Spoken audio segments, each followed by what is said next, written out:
El entierro de Selina tuvo lugar el día 3 de abril de 1995. Un día antes, sus familiares se despidieron de ella de forma privada. Chris Pérez, su esposo, no había tenido la oportunidad de verla, por lo que en afán de poder sentirse cerca de ella por última vez, se sentó en la primera fila durante su velatorio, aproximadamente a unos 3 metros de los pies de su ataúd. Sin embargo, en aquel momento no era capaz de voltear a mirar hacia el féretro abierto, por lo que intentaba distraerse con lo que fuera que mantuviera su vista alejada de esa escena. Paralizado por la tristeza, todos los presentes lo intentaban animar para que se acercara al ataúd y le dijera adiós al amor de su vida.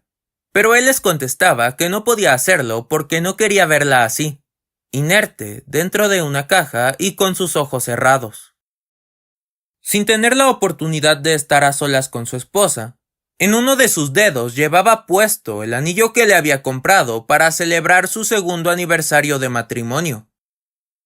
Finalmente, el tío de Selina, Isaac, se acercó a él y le preguntó si ya la había visto, a lo que él le respondió llorando que no. Cuando él le cuestionó el por qué, Chris le contestó que no podía acercarse. Isaac no quería que Chris se perdiera la oportunidad de despedirse de Selina, por lo que lo ayudó a hacerlo, levantándolo de su asiento y acercándolo a Selina mientras lo reconfortaba abrazándolo con uno de sus brazos. Aunque cuando más y más se acercaban al ataúd, sus piernas comenzaron a temblarle, tanto que faltó poco para que terminara cayéndose. Con el fin de que Chris se sintiera cómodo y pudiera decirle adiós a Selina sin sentir miedo, Isaac le pidió a todos los que estaban en la sala que por favor salieran del lugar para que Chris se quedara a solas con su esposa.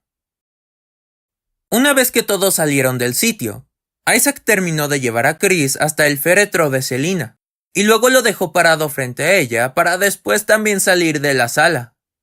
Cuando Chris se quedó solo con Selina por última vez, le susurró: «Estamos solos tú y yo ahora». Se quedó parado a un lado de su ataúd, llorando y mirándola durante 1 minuto.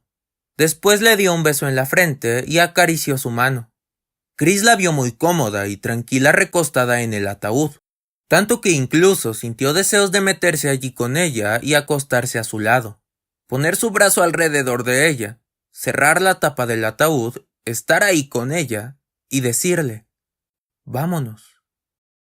Sin embargo, él sabía que eso no sería posible, por lo que al cabo de unos minutos, colocó en el dedo anular de Selina el anillo que le había comprado en celebración de su segundo aniversario de bodas. Después se hincó de rodillas y rezó una oración, mientras lloraba haciéndolo, para concluir levantándose y decirle adiós para siempre. Being the last time we were together, we said everything to each other. You know, I told her how I felt, she told me how she felt, and I mean, everything was just perfect, you know. Being able to be with her right now would be, I probably wouldn't say a thing, I'd probably just hang on to her.